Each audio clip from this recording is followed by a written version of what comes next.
Tarô, Destino e Livre-Arbítrio, com Giancarlo Salvagni. Sou eu. Nós vamos ver então se realmente nós somos sujeitos a forças inexoráveis, né? Coisas que a gente não pode evitar. Como é que a gente pode fazer isso? Né? Até que ponto nós estamos sujeitos ao destino e até que ponto nós temos realmente escolha dos nossos caminhos. Então, eu vou explicar isso através tanto da astrologia quanto do tarô. Primeiro, uma diferença entre os dois. A astrologia, quando eu era mais jovem, me oferecia parâmetros mais seguros. As posições dos planetas eram bem determinadas, então eu tinha um apoio fixo, né, para eventuais especulações e interpretações, né, que são especulativas na verdade. Você não pode chamar de astrologia exatamente de ciência, ela é muito mais uma arte. Pois bem, essas forças planetárias são forças naturais, né, são forças naturais. Você pode chamar de forças psíquicas, forças mentais, forças sutis, mas são forças naturais, são forças da natureza. E as forças da natureza formam uma corrente. Tá? E nós estamos sujeitos às forças da natureza por causa da nossa condição encarnada. Tá? Então a astrologia oferece parâmetros assim bastante seguros, né, para esse tipo de interpretação dessas forças naturais. Mais tarde, mais maduro, eu acabei até preferindo o tarô, porque o tarô tem exatamente o mesmo espírito, porém as lâminas são soltas, então você tem que mergulhar um pouco mais profundamente na própria consciência, a consciência divina que permeia tudo que existe, inclusive as forças naturais.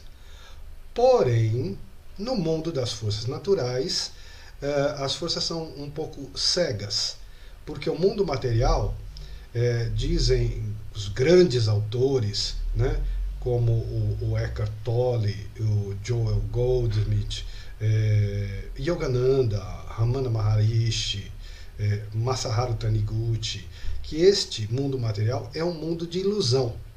Tá? Então, as forças naturais neste mundo de ilusão são assim um pouco cegas. Tá? Por exemplo, forças na natureza, furacões, tempestades, esse tipo de coisa. Então, as forças naturais, vamos chamar de energias planetárias, elas formam uma espécie de correnteza na vida, tendências. E nós vamos flutuando nessa correnteza. Tá? É isso.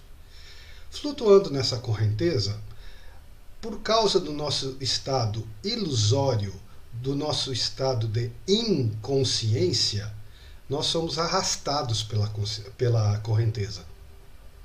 E aí o que acontece? Usando essa analogia da correnteza de um rio, você está entregue à deriva dentro da correnteza. Então, eventualmente, você pode chegar à margem segura e, eventualmente, você pode se arrebentar nas pedras. Essas são as forças naturais. Então, você está um pouco entregue ao acaso. Sim, sabemos que o acaso não existe, mas no mundo de ilusão, essas coisas podem ocorrer, porque é um mundo de dualidade, do bem e do mal. Então, você pode esperar o bem e vem o mal, você pode esperar o mal e vem o bem. Então, não há muita garantia de absolutamente nada. Porque, apesar de contas, você não tem consciência nenhuma. Você está arrastado pelas correntezas. Tá? O que acontece é o seguinte. Nós somos, na verdade, consciência. Nós somos espírito. E dentro dessa correnteza, nós deveríamos ter, né, o controle do leme do barco na correnteza. E o espírito, esse sim, deveria determinar para que direção nós vamos. Né? E, eventualmente, aproveitar melhor as correntes naturais. Então, o objetivo da consciência é um só. Eu vou usar a parábola do filho pródigo. O nosso destino é retornar para a casa do Pai. É o destino único. Realizar e despertar a consciência, né, que é o amor, que é Deus, que vai restaurar todas as nossas vidas. Não há outro destino a não ser esse, o retorno para a casa do Pai. Isso é realmente o destino. Agora, neste mundo de ilusão, nós ficamos entregues a forças um pouco cegas. Tá? Então, isso é destino. O homem antigo, percebendo essas forças naturais, começou a chamar essas forças de deuses. Então, esses deuses regiam essas forças naturais. Então, nós estávamos entregues aos caprichos dos deuses. E nós vamos ver nas mitologias todas antigas que os deuses são um tanto caprichosos realmente. E nem sempre eles mostram muito amor pelo ser humano. Mas, na verdade, eles são forças naturais. Forças um pouco cegas. Então, surgiu tudo isso. Tá? Para desenvolver a nossa consciência, então, Deus nos deu o livre-arbítrio. Então, nós temos que desenvolver a consciência, nós temos que desenvolver o discernimento, porque assim a gente vai evoluindo. Mas a meta única, repito, é o despertar da consciência, é a realização do amor, é o retorno à casa do Pai. União com Deus, união consciente com Deus. Então, nós temos que ter o leme do barco, nós temos que ter o controle do leme do barco. E para isso, nós vamos desenvolver o livre-arbítrio. Tá?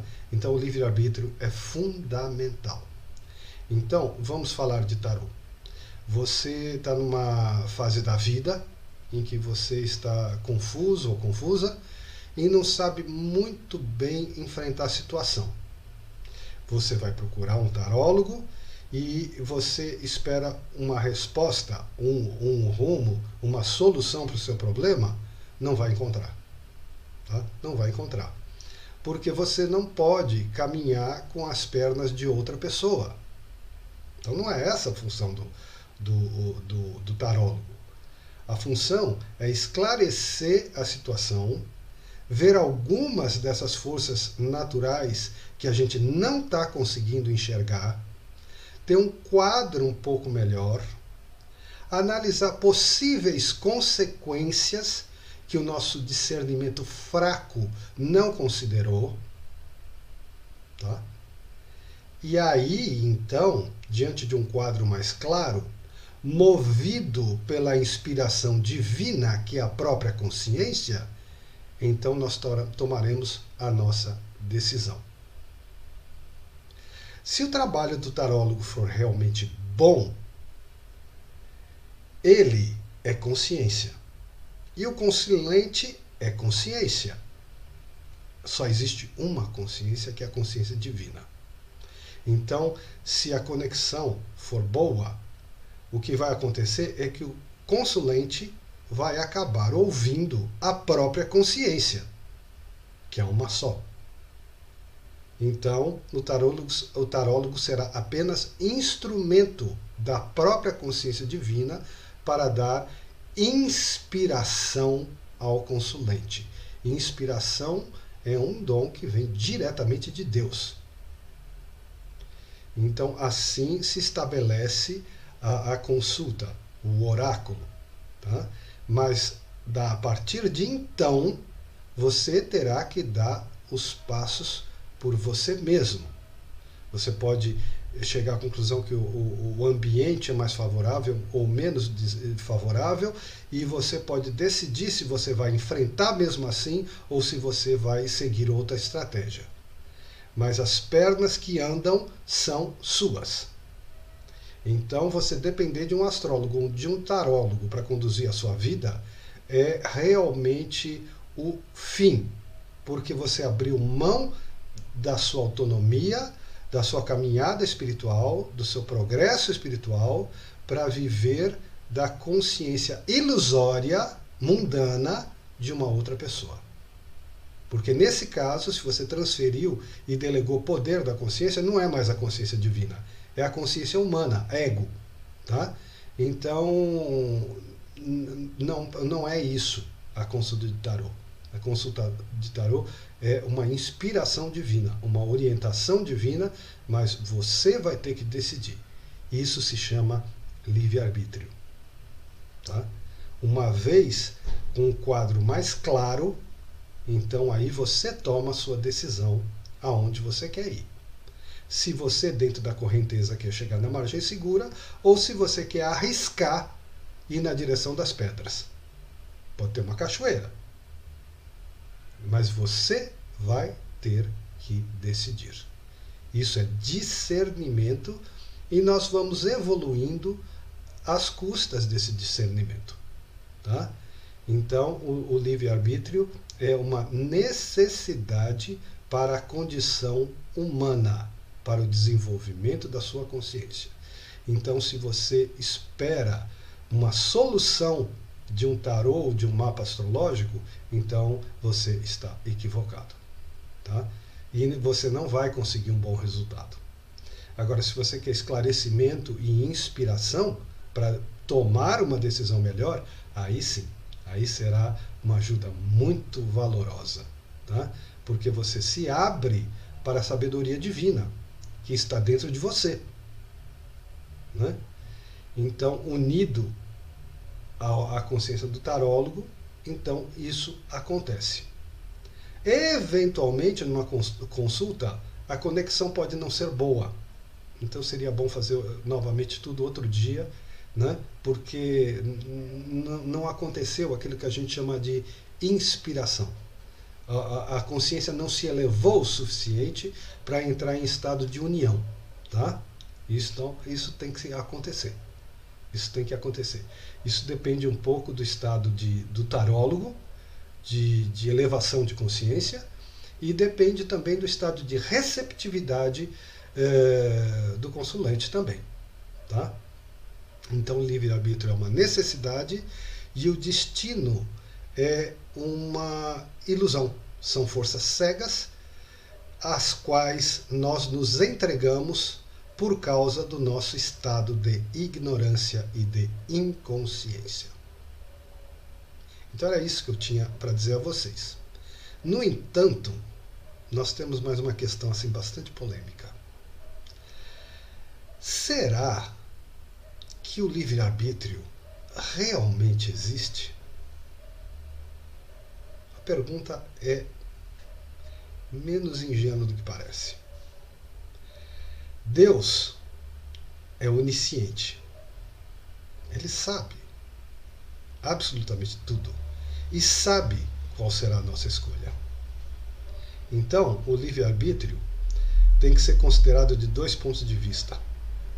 De um ponto de vista absoluto, de um ponto de vista divino, ele realmente não existe. Porque Deus é onisciente e tudo será o que Deus deseja. No entanto, neste mundo ilusório, neste mundo que é uma projeção mental, neste mundo pelo qual nós passamos pelas provas da lei do karma, neste mundo da dualidade do bem e do mal, neste mundo da maçã de Adão e Eva que nós comemos, então o livre-arbítrio existe. Porque nós temos que evoluir a consciência até despertar através da prática do livre-arbítrio. Agora, quando a gente diz que o livre-arbítrio, do ponto de vista absoluto, divino, ele não existe, é porque Deus não tem que escolher caminhos. Ele deseja uma única coisa: que o filho retorne à casa do Pai. E que tudo seja restaurado pelo amor divino. Isso é tudo que eu tenho para dizer. Agradeço, agradeço, agradeço. Uma boa noite a todos.